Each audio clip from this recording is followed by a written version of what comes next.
Okay, so this interaction I had with Vinayak. Vinayak is a graduate of HBTI Kanpur, and he is from electronics background with the 500 gate score and 7.1 CGPA general category. He is presently pursuing his master's MTech in integrated sensor system in IIT Hyderabad with self-sponsored category. You know, this entire interaction was in the direction of कि जिन students का gate score नहीं है या gate score कम है, उनके पास क्या options है. You know, self sponsored category में बहुत सी ऑप्शंस हैं. इंडिया के अंदर बहुत से इंस्टीट्यूट्स हैं. IIT Hyderabad, triple IIT Bangalore, triple IIT Hyderabad, IIT Jodhpur, IIT Madras, bits का सारा, मणिपाल का, और मतलब 15 ऐसे इंस्टीट्यूट्स हैं जो आप बिना गेट के you can go in those directions. And return on investment is very good. That means what money you spend in 2 years on MTech, अगर आपको उससे ज्यादा का पैकेज लगता है, then return on investment is suppose to be good. जैसे IIT Hyderabad में if you spend 12 lakh in 2 years, but suppose you start getting salary package of 25 lakh, so then it is supposed to be good return on investment. And that is what I discussed with Vinayak, that what is the package you get, and he gives the statistics and data, and he tells many other things also. So let's make a good decision for us. And yes, I have also asked him how many times we can drop. He wrote gate twice, and he has some idea, he has some points to offer. And those of you who are interested to interact with Vinayak later on, they can interact with him. I have requested him to provide you some guidance and guidelines in that direction, so that we make a very judicious decision for us, for our career. So listen to this interaction. I'm very sure you'll get a lot of points in inputs from this. Okay, so Vinayak, first of all, thanks a lot. आपने अपना time दिया इस interaction के लिए. Thank you sir. मैं भी sir काफी खुश हूँ सर, आप इंटरव्यू ले रहे हैं मेरा. Okay, great. सो विनायक, आप एक बहुत ही रेप्यूटेड इंस्टीट्यूट आईआईटी हैदराबाद में आईएसएस इंटीग्रेटेड सेंसर सिस्टम के अंदर एमटेक कर रहे हैं, और आपने यहाँ पे एडमिशन लिया है सेल्फ स्पॉन्सर्ड कैटेगरी में, और उसके बारे में हम जानेंगे और बहुत इंफॉर्मेशन उसके बारे में लेंगे, क्योंकि बहुत सा बच्चा है जो इस कोर्स के लिए इस रूट के थ्रू एडमिशन लेने के लिए ट्राई करता है, और उनको काफी इंफॉर्मेशन मिलेगा आपसे इंटरेक्शन के बाद. सो पहले विनायक आपकी तरफ आते हैं. I would like to know certain information from you. आपने ग्रेजुएशन कहाँ से किया है, विच कॉलेज, बीटेक, एंड आपका सीजीपीए कितना था, and I am very sure आपने गेट लिखा होगा, तो कितनी बार लिखा, और उसमें गेट में आपका स्कोर क्या रहा, एंड आपका सीजीपीए कितना है, और आपकी कैटेगरी क्या है. ये सारी इंफॉर्मेशन हमें हेल्प करेंगी ये पता लगाने के लिए कि एडमिशन कैसे होता है. So please this information. Sir first of all my name is Vinayak Agarwal. तो सर कैटेगरी तो सर जनरल हो गई. अब सर मैंने बीटेक किया अपना एचबीटीआई कानपुर से. वहाँ I have got CGPA 7.1 and I have done my BTech in electronics engineering, and I have written GATE paper 2 times. First in 2020 and then in 2021. Okay. First time I did not prepare for GATE, so I just sat in the paper. Okay. And next time in 2021 I gave it seriously, but it doesn't go well. Okay. So I got around 498 GATE score, and I applied here in IIT Hyderabad for self-sponsored seat in ISS branch. तो आपका पहली बार qualify नहीं हुआ, दूसरी बार आपका 498 है, और आप एचबीटीआई कानपुर के हैं, जो उत्तर प्रदेश का बहुत ही रेप्यूटेड कॉलेज है. IIT Lucknow, HBTI Kanpur, IIT Kanpur, IIT जो एनआईटी इलाहाबाद है, ये कुछ ऐसे कॉलेजेस हैं उत्तर प्रदेश के जो बहुत ज्यादा रेप्यूटेड कॉलेजेस में आते हैं. और मेरे ख्याल से एचबीटीआई कानपुर ने तो पिछले अपना 100 years का भी सेलिब्रेट किया है, पिछले साल ही उन्होंने किया है. That is a really good college. बहुत अच्छे कॉलेज से हैं आप विनायक. विनायक, एक question before I go forward आपसे पूछना चाहूंगा जो मे बी रेलिवेंट होता है. स्टूडेंट ना गेट के लिए बहुत ब्रेक्स लेता है, मतलब गेट के लिए ड्रॉप करता है, एक बार, दूसरी बार, तीसरी बार. तो आपका अपना मानना क्या है इसके बारे में कि कितने ड्रॉप लेने चाहिए करियर के हिसाब से? सर जैसे मैंने एक तो पहली बार दिया था तब मेरा ढंग से हुआ नहीं था, तो इसलिए मैंने 1 साल, मेरे को था कि 1 साल तो लेना ही है ड्रॉप, तो इसलिए बस फिर मैंने लिया. पर लेकिन सर फिर भी गेट खराब हो गया. तो उसके बाद से ये कहानी कि मतलब कोई इतना वो नहीं है कि अगर आप में कुछ ज्यादा है कि मेरे को करना ही है गेट से, कुछ वो चाहिए, पीएसयू चाहिए या ऐसी बेंगलोर चाहिए, तो आप कर सकते हो, और आपको है कि अगर मेरा हो जाएगा. नहीं तो सर ऐसे विदाउट गेट्स को भी सर मतलब काफी अच्छी जगह एडमिशन हो जाते हैं सर. ये कि मतलब अगर आपका पर्पस जॉब लेना है, प्लेसमेंट लेना और अच्छी जॉब लेना, तो और भी रास्ते हैं, ये आपको बिल्कुल अब सर आपने ऐसे तैयारी तो करी ही होती है, तो इधर और भी पेपर्स होते हैं, इन बैठो तो हाँ इनमें हो जाता है फिर सर। हाँ जी, हाँ जी, मतलब और जगह भी जाया जा सकता है हम्म, और सिमिलर टाइप की जॉब्स ली जा बिल्कुल सकती हैं। सर। हम्म, ठीक है विनायक, अब आते हैं वापस अपने रूट की तरफ। आपका योर गेट स्कोर वाज 498, मतलब 500 है, और electronics 2021 paper was difficult paper. So this score was not that low. I will not call it low gate score. I will call it average gate score. 500 gate score in electronics. 2021 was average gate score. So my question to you is, did you try to explore options through gate score also, like COAP or MS in IITs? आपने CCMT, did you try to explore option, and if sir yes, तो कहाँ से आपका option explore हुआ था? Sir I sir MS का मैंने try किया था, और सीसीएमटी मैंने नहीं किया था। और बाकी सर फिर मैंने जैसे बिट्स प्लानी, ट्रिपल आईटी हैदराबाद, इनका कॉलेज का भरा था पेपर, और एक ट्रिपल आईटी बैंगलोर में ट्राई किया था मैंने सर। तो Okay, so you tried this. तो आपने COAP और CCMT में ट्राई नहीं किया ज्यादा? नहीं सर, नहीं सर। Okay okay. कोप में सर मैंने, हाँ कोप में सर थोड़ा सा एक दो कॉलेजेस फिल किए थे सर, जैसे मैंने आईआईटी गांधीनगर किया था, हम्म। और कौन सा किया था, एक आईआईटी हैदराबाद ही किया था, हम्म। और बस सर इतनी, ओके ओके। सो इतनी विनायक, ज्यादा नाउ थी। You know even without GATE बहुत सी ऑप्शंस हैं, और इक्वली गुड ऑप्शंस हैं, मतलब पैरेलल ऑप्शंस हो गई हैं पिछले 2-3 साल में। हर साल नई चीजें ऐड हो रही हैं, जैसे आईआईटी जोधपुर है, आईआईटी मद्रास है, आईआईटी हैदराबाद है, ट्रिपल आईटी हैदराबाद है, ट्रिपल आईटी बेंगलोर है। बिट्स के 3 कैंपसेस हैं, गोवा, पिलानी, हैदराबाद कैंपस है। आपका मणिपाल यूनिवर्सिटी का कर्नाटका कैंपस है, उनका मेन कैंपस है। सो ऐसे हमारे पास कम से कम 15 अच्छी इंस्टीट्यूट्स हैं, और इस साल कुछ और ओपन होने वाली हैं इंडिया के अंदर, जो विदाउट गेट आपको ले सकती हैं। लेकिन obviously there is a interview, there is a written test, and fee structure में भी high. So this is how the opportunities are. Now I'm coming Vinayak to IIT Hyderabad self-sponsored category जो आपका course है। Please tell us about this course. What is self-sponsored category course in IIT Hyderabad, and what is the procedure if somebody wants to go through self-sponsored? Gate is required or not required? You are a candidate with average gate score. Even if the candidate is not having gate score with him, क्या वो भी self-sponsored के लिए सोच सकता है? Sir, I think there is no need of any gate score here.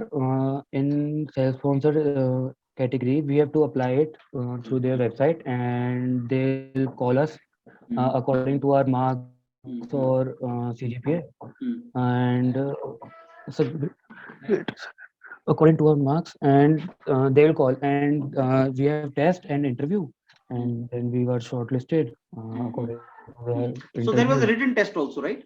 Yes, sir. Yes, sir. Written test और MCQ type means ऐसा।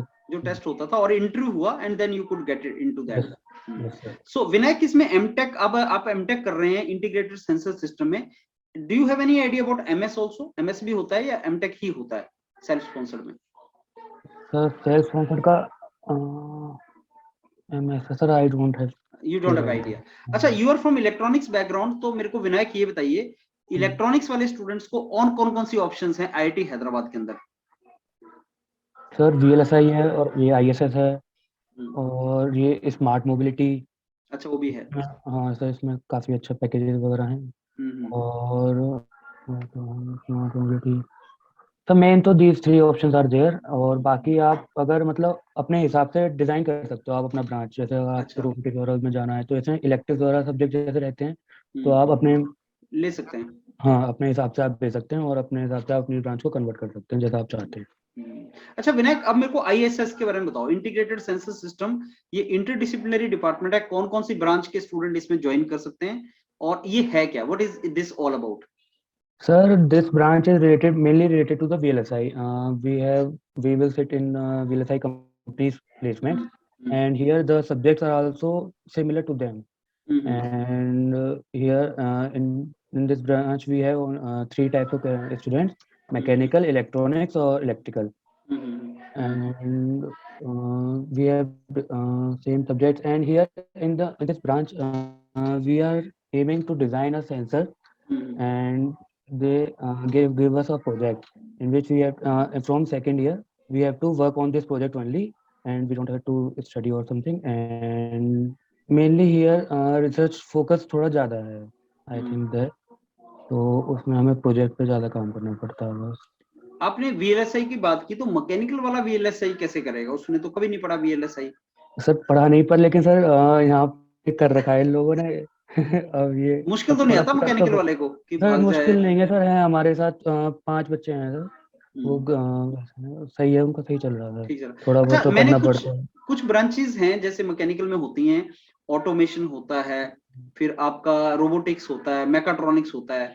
तो क्या ये आईएसएस उससे मैच करता है? मतलब I am trying to make some sir link, तो मैच वैसे ही है क्या? सर मैच नहीं करता सर, ये पूरा मतलब बेसिक तो इलेक्ट्रिकल डोमेन में ही आ जाता है ये ब्रांच। अच्छा। पर ये है कि वो अब ये हमारा थोड़ा एक दो सब्जेक्ट हैं ऐसे कि जो मैकेनिकल से रिलेटेड हैं। अच्छा। तो इसलिए अब पता नहीं वो उन्होंने मैकेनिकल को भी अलाउड कर रखा है, तो अब हम्म थोड़ा मेहनत करना पड़ता है उनको, पर फिर ये है कि उनका वो चेंज हो जाएगा। हम्म। अच्छा विनायक, अब मैं आता हूँ आईआईटी हैदराबाद जो सेल्फ स्पॉन्सर्ड है। ये एक इसमें बहुत बच्चों को जो अप्रीहेंशन होता है वो फीस को लेके है।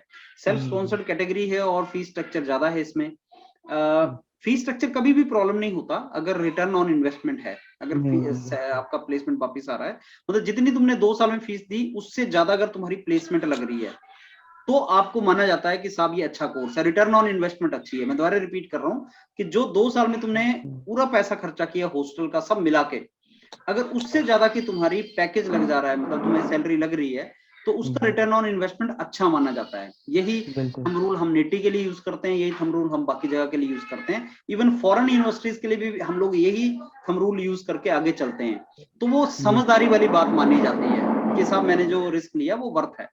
अब मैं आपसे पहले जानना चाहूंगा फी स्ट्रक्चर, आप मेरे को सारा पैसा बताएं, हॉस्टल से लेके सारा जो कॉस्ट है कि 2 साल में मेरे को कितना खर्चा करना पड़ेगा, नंबर 1। नंबर 2, मेरे को जो 2 साल में पैसा खर्चना है, लेट से सब 12 लाख मैंने खर्चा, तो क्या वो सेमेस्टर वाइज है या कैसे कैसे पेरेंट्स को या स्टूडेंट को कैसे अरेंज करना है पैसा? सर इधर कॉलेज की फीस फीस तो है 10 लाख, जिसमें हमारे 2.5 लाख हर सेमेस्टर जाएंगे। और ये आगे आपकी खाली खाली कॉलेज फीस, उसके बाद आपकी हॉस्टल फीस और मैथ फीस। ये हमारा 6 मंथ का इन्होंने लिया है, एक सेमेस्टर बोल के। और इसकी फीस गई थी हमारी 30 40 और 10, अराउंड 45 के आसपास गई थी इसकी फीस, हमारे 6 मंथ की, हॉस्टल और मैथ्स की मिलाकर। तो ये अराउंड सर 12 लाख बैठ जाएगा, तो 2 साल में पूरा सब चीज़ करके, मतलब हॉस्टल मैथ्स फीस इंक्लूड करके और कॉलेज फीस इंक्लूड करके। Okay, so let me repeat, आपने बोला कि 2.5 lakh per semester, there are 4 semesters, 10 lakh वो हो गया, और अप्रोक्सीमेटली 50,000 45,000 आपने बोला, हम्म मैं 50,000 हम्म मानता हूँ। हॉस्टल वगैरह का खर्चा मिल मिला के तो 4 सेमेस्टर का 2 लाख हो गया, तो 2 लाख। 12 लाख टोटल। और कोई हिडन कॉस्ट? और सर ऐसा कुछ खास तो नहीं है सर इसमें, और मतलब 12 कुछ लाख नहीं। में स्टूडेंट जो है वो अपना हाँ। एमटेक कर सकता है? ये यस तो सर। आपको है, तो इस साल कुछ बढ़ने के चांस है? कुछ है नहीं आइडिया? फीस बढ़ने का चांस? हाँ, कुछ सर फीस फीस का? हाँ, नहीं सर, फीस बढ़ने का चांस नहीं है सर। इस साल फीस बढ़ने का चांस कोई नहीं है, ठीक है। तो ये 12 लाख में मतलब नहीं। हमारा पूरा पड़ जाएगा। अब यस मैं सर। विनायक आता हूँ रिटर्न ऑन इन्वेस्टमेंट।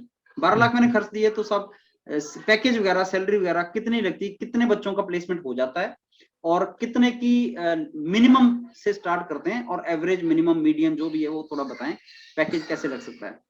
सर मेरे सीनियर का भी मतलब हुआ प्लेसमेंट, तो 9 सीनियर्स हैं, इनमें से 8 सीनियर्स का पेमेंट हो चुका है। सर 2 सीनियर का 13 लाख पे गया है, और बाकी सब सर 25 से ऊपर हैं। दो का कितने में गया है? और 13 लाख का। 13 लाख, 2 लोगों का 13 लाख लगा है हाँ। पैकेज, और बाकियों का? हाँ, और बाकी सबका सर 25 से ऊपर का है सर। अच्छा, तो एवरेज क्या मानी जा सकती है? सर एवरेज सर 20 25 25, 25 भी सर, मतलब बस कह रहा हूँ। मतलब 15 से तो ऊपर लग सकती है? हाँ सर 15 से जो ऊपर हम तो बोल सर रहे हैं कि मतलब दो कह साल में सकते हैं। जितना खर्चा 12 लाख, उससे ऊपर लगनी चाहिए। उसके लगनी ही चाहिए सर, उससे ऊपर तो सर और ये तो डबल मतलब। भी लग रही है, 25 लाख बता रहे हैं आप। हाँ। Yes sir, yes sir. Sir एक हमारी सीनियर है, वो TSMC में गई है 53 लाख पे। और सर एक हमारा क्वालकॉम, मतलब कंपनीज भी इसका सर सारी आती हैं इधर, और फिर ये है कि हो जाता है प्लेसमेंट वगैरह। मतलब प्लेसमेंट का झगड़ा नहीं है अगर कोई तैयारी करेगी तो। हाँ। Yes sir. तो हो जाएगा, कोई इशू नहीं है। अच्छा विनायक, प्लेसमेंट अगर की कोई किसी issue बच्चे का जरा भी पैसा नहीं है, आप जानते हैं इंडिया में सिचुएशन ऐसी है, और पीछे कोविड नहीं। भी रहा, पेरेंट्स के पास पैसा हम्म, नहीं है, फार्मर का बच्चा है कोई, लेबरर का बच्चा है तो उसके पैसे नहीं है, तो लोन वोन का है कोई, आपने सुना है लोन मिलता है, नीति में मिल जाता सर है? लोन लेते हैं सर बच्चे, सर मतलब हैं सर, एक दो बच्चे हैं जिन्होंने लोन ले रखा है, तो वो लोन हम्म, से कर रहे हैं अपना। वो क्या है मतलब कि तो एडमिशन लेटर मिल गया, बैंक जाओ और वो लोन दे देगा, एजुकेशन लोन? यस सर, वो तो क्या बोलते हैं वो कब लोन वापस करेंगे? सॉफ्ट लोन होगा मतलब आस्ता आस्ता दे सकते हैं? सर उसका सर मैंने खाली सुना ही है कि कुछ ये कहते हैं कि 3 साल के अंदर कुछ करना पड़ता है रिटर्न, उसके बाद आपका इंटरेस्ट लगना स्टार्ट हो जाता है कि कंपाउंड इंटरेस्ट लगेगा या 3 साल इंटरेस्ट कब से लगेगा। काउंट होते हैं, जब से आपकी एमटेक हो जाती है, या एमटेक के टाइम के 2 साल भी काउंट होते हैं उसमें? सर इसमें ऐसा होता है कि आप जब पहले उनकी वो दे दोगे, एक तो ये तो एमटेक कंप्लीट हो गया, हाँ जी। और या फिर आपने अगर उनको पहले उनका प्रिंसिपल वापस कर दिया, प्रिंसिपल अमाउंट अगर आपने उनको कुछ वापस कर दिया, तो फिर वो आपका वहीं से स्टार्ट हो जाएगा कि इंटरेस्ट लगना। तो ये होता है। नहीं, ये बहुत ज्यादा क्लियर मेरे को नहीं हुआ चीज, लेकिन मेरे को लगता है कि कम से कम एमटेक के 1 साल बाद ही आपको वापस वापस देना है। जब आपको सैलरी लगना स्टार्ट हो जाएगा तो आप वापस करना स्टार्ट कर दोगे, कुछ नहीं ऐसा हाँ होगा। सर, वो तो होता ही सर, जैसे एमटेक कंप्लीट होने के बाद अगर अब आपने बीच में आप पे पैसा आ गया और आपने वापस कर दिया कुछ, हाँ जी। तो फिर शायद वो इंटरेस्ट लगना स्टार्ट हो जाता है उसके बाद से। अच्छा, ऐसा। मतलब समझ गया, प्रिंसिपल के ऊपर जो इंटरेस्ट वो कमाएंगे, हाँ तो जब आप हाँ। बेस दे दोगे प्रिंसिपल उसके बाद आएगा, मतलब ले दे के यस कि सर। प्रेशर नहीं है, जब आपको सैलरी आएगी उसके हाँ बाद आप देना स्टार्ट कर दो। वही वही वही। ठीक है, दैट इज वंडरफुल। सो विनायक, अब मेरे को लास्ट क्वेश्चन आपसे पूछूंगा कि अगर कोई स्टूडेंट बोलता है कि sir IIT Hyderabad self sponsored मेरे को मिल रहा है, उठा लूं कि ना उठाऊं, मेरे पास गेट स्कोर नहीं है। सर उठा लो सर इससे बेहतर है। चलो सही है, अगर काफी। एचपीटीआई का ग्रेजुएट उठा रहा है जो इतना रेप्यूटेड कॉलेज है, तो आप तो बिल्कुल उठा लो, that is good for you. So बिल्कुल दैट्स सर। वंडरफुल विनायक। और विनायक, इस बार योर पीडीएम में ना हम क्या करेंगे, जो स्टूडेंट इंटरेस्टेड होंगे ना आईआईटी हैदराबाद के लिए, अब आप वहाँ के रिप्रेजेंटेटिव हो, आप वहाँ के स्टूडेंट हो, तो अगर कोई स्टूडेंट होगा जो आईआईटी हैदराबाद के बारे में इंफॉर्मेशन जानना चाहेगा, स्पेशली इलेक्ट्रॉनिक्स इलेक्ट्रिकल डोमेन में, तो इस बार हम आपसे रिक्वेस्ट करेंगे कि आप आके उनको थोड़ा सा गाइड करें, उनको थोड़ा सा बताएं, and that will not be recorded session, that will be informal session, जिसमें आप बता सकते हैं कि क्या क्या है, कैसे कैसे, so that they make a right decision. और ये मैं अक्रॉस द डिपार्टमेंट्स करूंगा, जैसे कोई बिट्स के बारे में जानना चाहेगा तो बिट्स के स्टूडेंट से इंटरेक्ट करवा दिया, कोई अगर एनआईटी में जाना चाहता है उससे बात करा दिया, आईआईटी जोधपुर करना चाहता है उससे बात कर दिया, so that students are in position to make right decision for them, और वो सही डिसीजन ले सकें। राइट विनायक? Yes sir. चलो, thanks a lot Vinayak, and it was a wonderful thank you session. Sir. Okay, thank you sir.